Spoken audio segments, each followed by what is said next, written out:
those were the questions for now. Okay. Let's move on with part 3. In this part, we are going to look at Yggdrasil, the world tree, and our journey through this tree, and how we can reach our destination. The world tree of the Northerners is Yggdrasil, and this tree is a universal symbol of life and embodiment, and reflected in all kinds of traditions. You have, for example, the Bodhi tree or the Ashwatha tree in India, under which Gautama the Buddha attained enlightenment, but also the tree of knowledge in the Garden of Eden, of which Adam and Eve ate the apple. The Sephiroth tree in the Kabbalah, but also the Tibetan world tree, Zampen. And without a doubt, there are many more examples of trees of life and of knowledge that can be given. Based on the texts of the Eddas, Yggdrasil is very difficult to draw. And this image you are seeing now is just one of many. From those stories, you can get locations of different places, and by indications such as Asgard lies above Miðgarðr, or Niflheim lies north of Muspelheim, or the sea lies like a ring around Miðgarðr. And also even the idea of a tree gives us certain associations, like branches above, roots below. But sometimes these things are just incompatible with each other.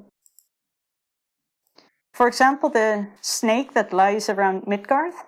In some stories it is said that it's the same as Nidhogg, the snake you see bottom left, the one that is supposed to be above the well Fergelmir. But this well is located underneath Yggdrasil, and Miðgarðr and the snake that is around it is in the middle of Yggdrasil. So how do you unite these snakes with these different locations? And also the roots are tricky, because when you think of a tree, you tend to draw those roots below. But when you follow the stories, one root would reach into the sky, one in Miðgarðr, and one in the underworld.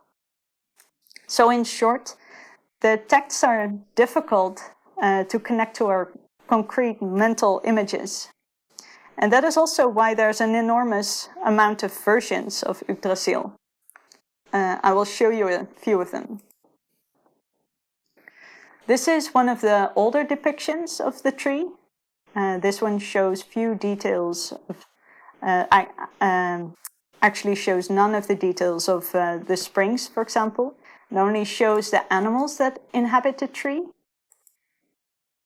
Here we see that the rainbow bridge does not go directly from Miðgarðr to Asgard, but from a gate below all the way up. This is actually not even so much a tree, but an abstract diagram in which all of the animals' rainbow bridges are omitted. And this diagram has a clear upper and lower end, and the middle layer you should see it like a flat square, of which the north points top left and the south bottom right. This image is also very schematic. If you look closely, you can see the tree in the middle standing upright, and Bifrost, the rainbow bridge, runs over it from the left to the right. And as I said earlier, Victor Rudberg is very valuable and interesting writer about the Eddas. So if you wish to delve more into the Eddas, I can very much recommend this book. They do need some prior knowledge, like names and names of the gods, but also of the poems, so that you can place everything he says. But if you have a global image of the Eddas, then those books become very interesting and really helpful for further study. This image is completely flat with concentric circles, so circles within circles. Here you have several discs on top of each other. And as I mentioned earlier, one of the difficult things are the roots. And here they solve this problem. You see that the roots are reaching towards the discs below.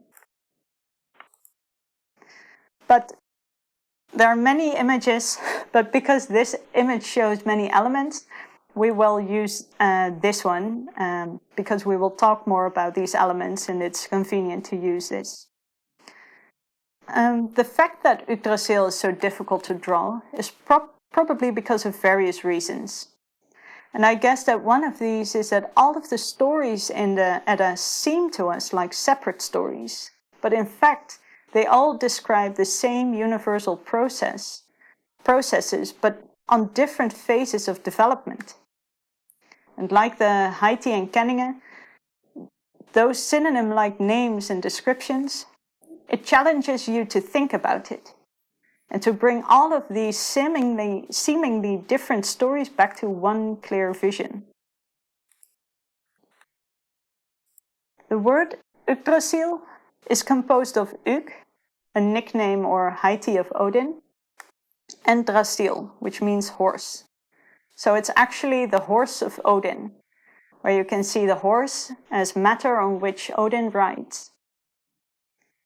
In other words, Yggdrasil represents the embodiment of Odin. And because Odin is the creator of the universe, Yggdrasil is the embodiment of the universe. And there's something about this in Havamal, a poem from the Poetic Edda. I know that I hung on a wind-rocket tree 9 whole nights, with a spear wounded, and to Odin offered, myself to myself. On that tree of which no one knows from what root it springs. In short, you see 3 things here. Odin hung from a tree, he offered himself to himself, and he was wounded with a spear. Actually, we see here that Odin was crucified to Yggdrasil. In the world of symbolism, crucifixion means an embodiment. That spirit has entered into a union with matter. The vertical of the cross stands for the spirit, and the horizontal represents matter. In other words, the spirit of Odin has bonded with matter. He has offered himself to himself. He gives himself, so that all he is composed of can grow. Like a teacher who gives himself to a class of children to grow. The spear thrust is not a physical act causing a physical wound. Odin has given up all of his personal longings out of compassion, so that his higher nature has free flow through all he is composed of, and can enlighten all he is composed of. It is a symbolic dying of the personal, the spear thrust, so that the higher nature can shine freely, and the clouds that barred the sunshine are now gone.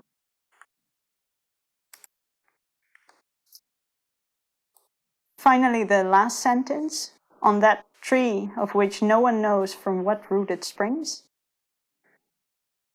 That tree, Yggdrasil, stands for the universe, which is the embodiment of Odin. The sentence points actually at the origin of the universe and all life that inhabits it, by which probably Genungagap is meant, the great unfathomable deep. The great heart of All-Father, from which all originates, whose essence is in and flows through all life. As previously mentioned in the creation story, Genungagap consists of 2 poles, Muspelheim and Niflheim. These areas do not only play a role at the beginning of creation, these areas continue to feed Yggdrasil, the universe, throughout life. Only they are called differently. Yggdrasil is nourished through 3 roots, which are in 3 wells. And the first well is that of Urth. Urth is one of the 3 Norns, and the Norns are similar to the Moirai from the Greek tradition, or the Parse from the Roman. They are called the Fates, the sisters of fate, who weave the thread of life and destiny.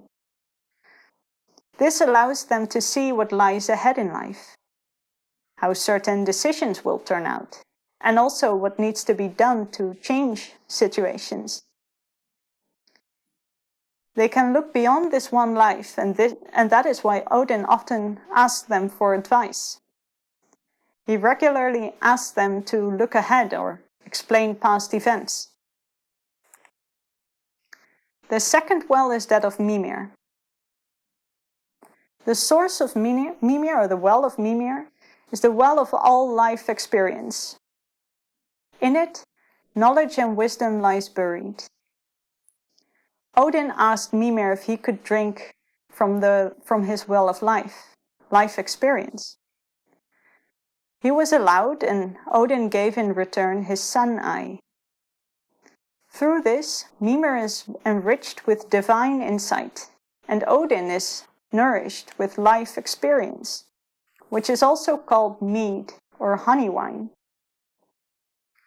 By drinking this mead, knowledge and wisdom comes to light. And in this way, Mimir taught the runes to Odin. The runes represent knowledge and wisdom. And Odin then shared this rune wisdom with the wisest summits below him, with the gods, the wisest of the elves, the wisest of the humans, and the summit of the dwarves. And then those wise summits were given the task by Odin to spread the runes further on their planes. The third well is Hvergelmir. We've seen this well pass by before in the creation story. It is the well from which cold rivers flow, from which Ymir eventually sprang. The cosmic matter which formed the basis of creation. Yggdrasil drinks from this well and sends this life sap to the branches and twigs of the tree. And this is how Yggdrasil is supplied with continuous flows of new life. So we have the well where new life takes shape, the well of life experience, and the well of spiritual insight in all processes. Now we have looked at Yggdrasil as a whole, let's zoom in a little further on human life in Yggdrasil. The place of man is in Miðgarðr. This is the land of humans. People can also drink mead or honey wine every day from the well of Mimir, and thus gain life experience. Every day the sun comes up and there are plenty of situations or events to learn from, to drink mead from. And in this way he can learn the runes, or in other words, gain knowledge and wisdom. By learning every day he can develop and travel beyond Miðgarðr. He can travel further through Yggdrasil. Man's eventual destination is Valhall, the highest level that man can reach. Valhall means the hall of those who have died in battle, and the second meaning is the hall of the chosen. Only those who are entirely pure are admitted to Valhall. Those who have completely merged their higher and lower natures. They have become Einherjar, which means warriors who have become one. Those Einherjar have joined the forces of Odin in Valhall and fight ceaselessly at his side for all life. This can be compared to Odin, who offered himself to himself. Of his dual nature, he chooses to let his higher shine through and renounces all limited personal benefits, and thus has gained eye for the welfare of all life. And he is there for all that lives. This path of development can also be taken by man. When he chooses to go this path, he will eventually travel across the Rainbow Bridge and pass through the gate.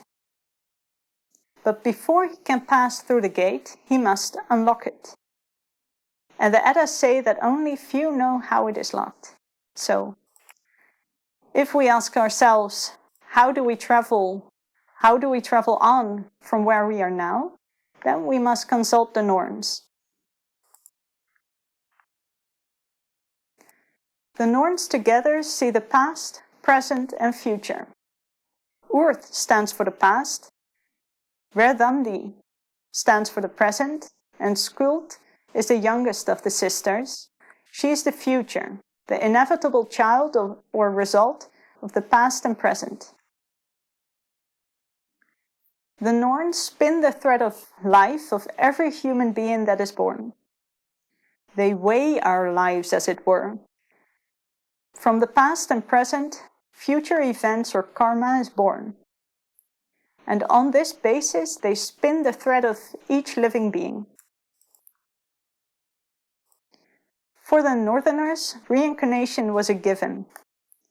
So the weighing included previous lives.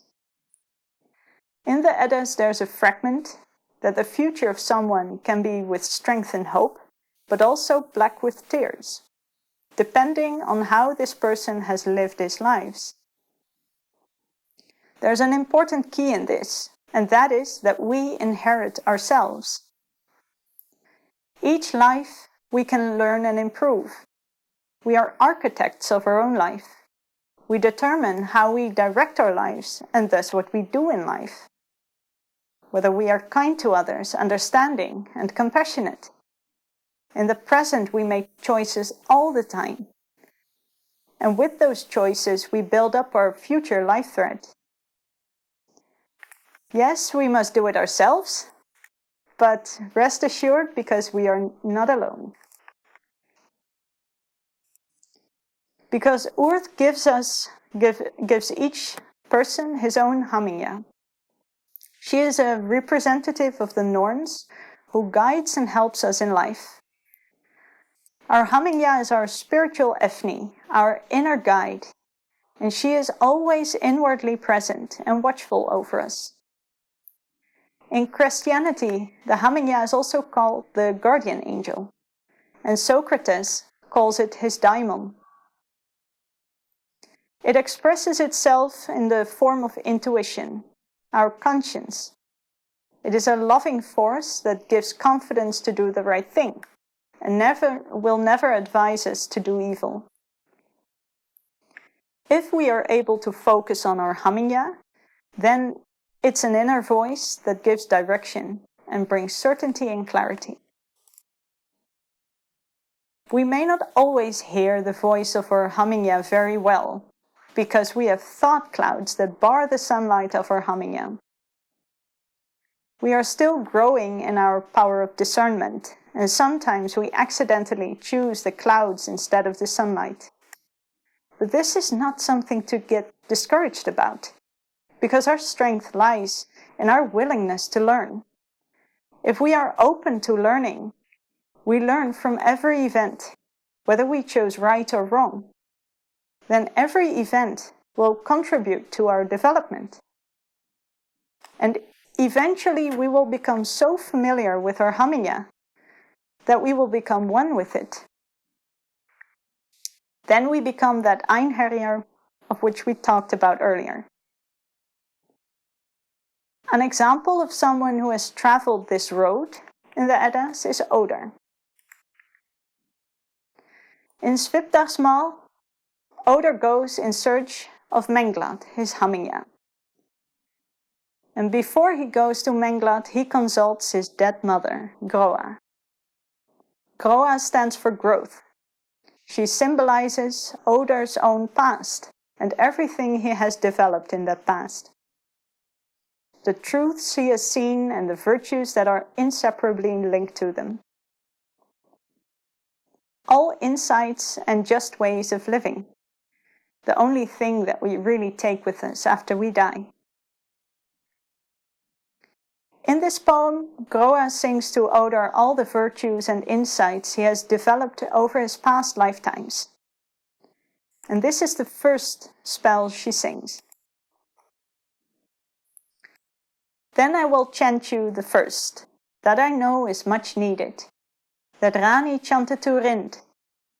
Shove off your shoulder what you think is evil, and self will lead yourself. What I think Groa is saying to Odr here is to stop thinking and doing the things he knows are not good, and that when he does this, so when he listens to this advice, that his higher self will be able to guide his lower self. The second spell goes like this. Then I will chant you the next. If you must go, will us on the way, Urd songs hold you strong when you are on your journey. What I see and hear is something like, when you don't know what to do, don't be afraid, and use and apply your lessons of the past, and you will know how to move on. After 7 more of these spells, Odr is armed to go to Miðgarðr. He has gathered all of his virtues and insights, and then he goes to her. But in order to be united with her, he needs to pass through a gate. And only those who pass the test are allowed to go through that gate. So Odr is tested.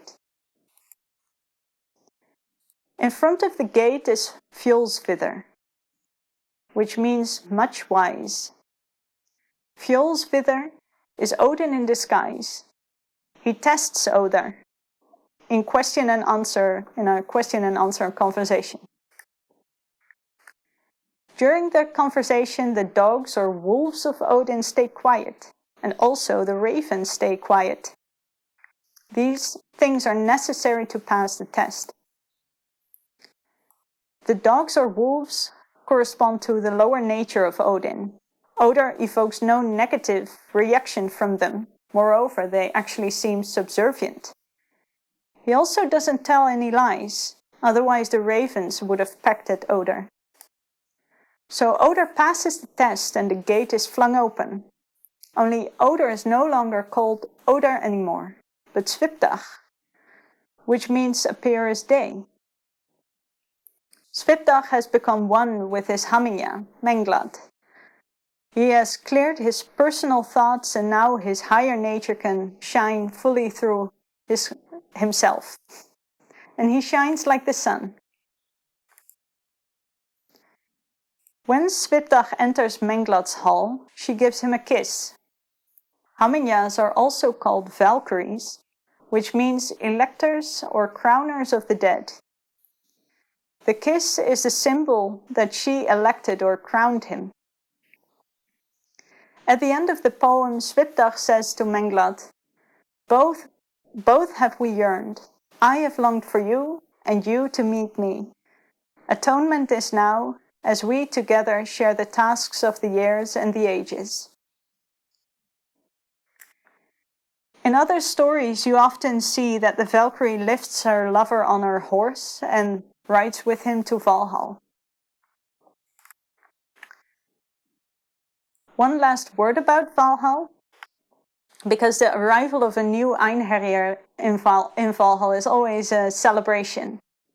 Someone has found his way home and is another new conscious supporter of the universe. Every day, Odin sets out with his Einherjars to help raise fellow beings.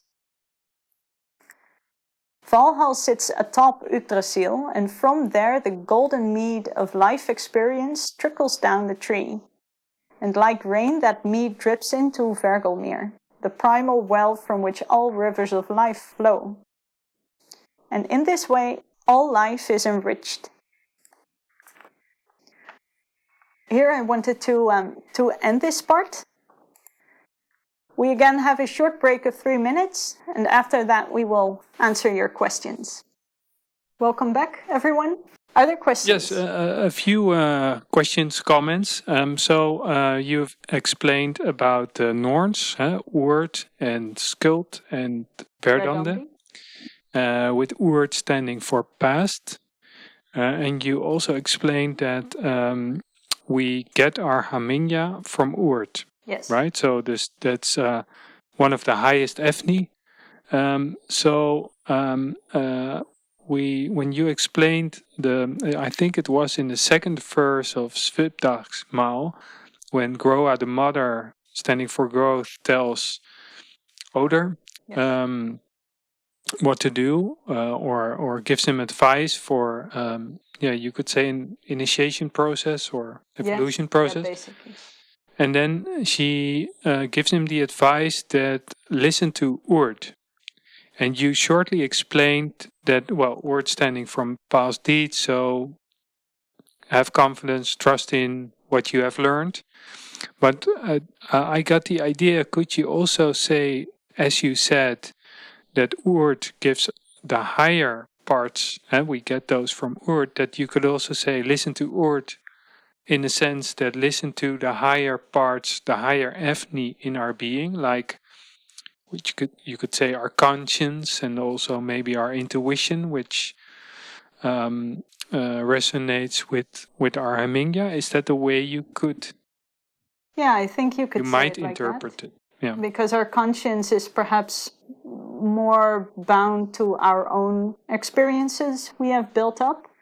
But beyond that, it also, it's only connected to a ray that has an end more upwards in that sense, which is more directly connected with the Hamingya, like intuitions.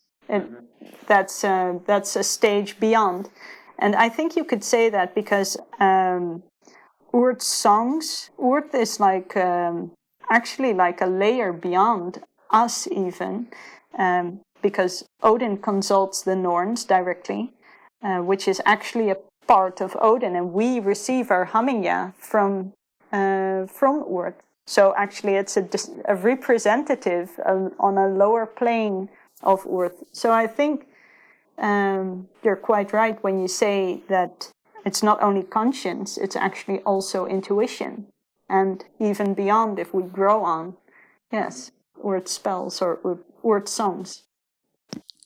Okay, yes, and another, if you look from a theosophical standpoint, you explained that Odin actually is more or less the hierarch, and that all the meat, so all the lessons, the experience from all lives, all living beings in Yggdrasil is more or less connected or collected by Odin, but also given back through one of these wells again to all the... It's like, yes, circular. I thought then it's similar to this idea of the silent watcher that has learned everything already in this hierarchy and actually has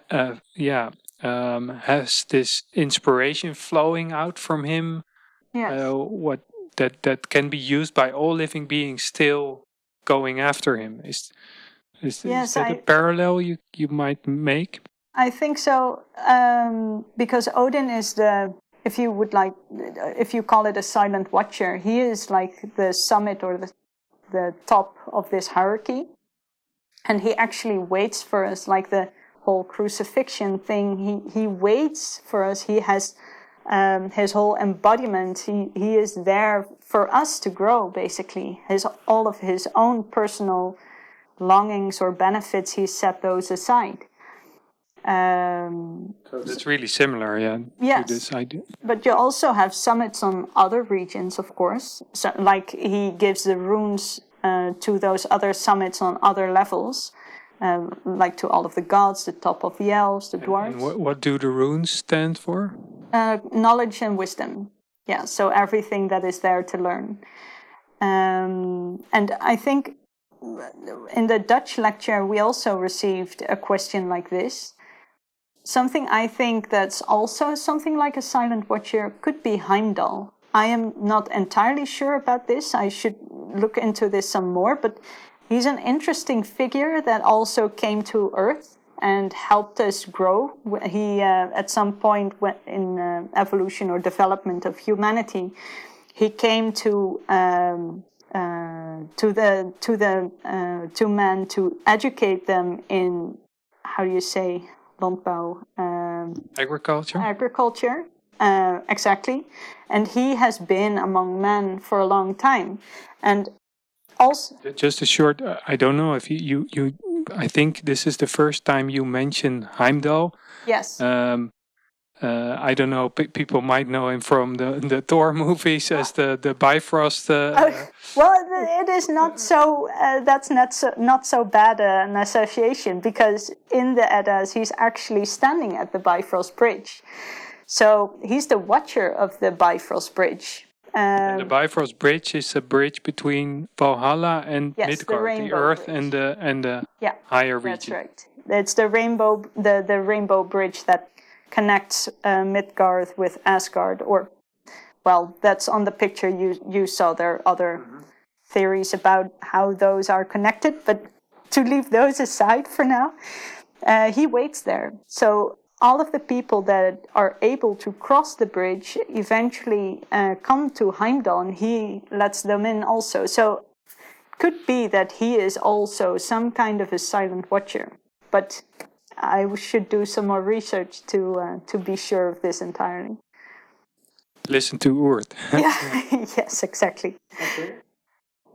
Just checking if there are a few more. No, that's it. Okay. Thank you. Yes, and we continue. Today we've had the lecture about the Eddas, and next week we will have a study about them. So if you find this topic interesting, please register via the website and join us in the study. After the study, Joop Smits will tell you all about the Egyptian Book of the Dead. As mentioned before, traditions are ways of sharing a universal message. Behind all of those world religions, philosophies, is the same universal core. And Joop will show you more of this core by illustrations in the Egyptian Book of the Dead. And in his series, he will zoom in on the subject of initiation. Okay, last but not least, the Gayatri of the Rig Veda. With everything we've discussed this evening, I hope this verse has come to life for you even more. At least it has to me, with all the research I've done so far. O thou golden sun of most excellent splendor, illumine our hearts and fill our minds, so that we, recognizing our oneness with the divinity, which is the heart of the universe, we may see the pathway before our feet and tread it to those distant goals of perfection, stimulated by thine own radiant light.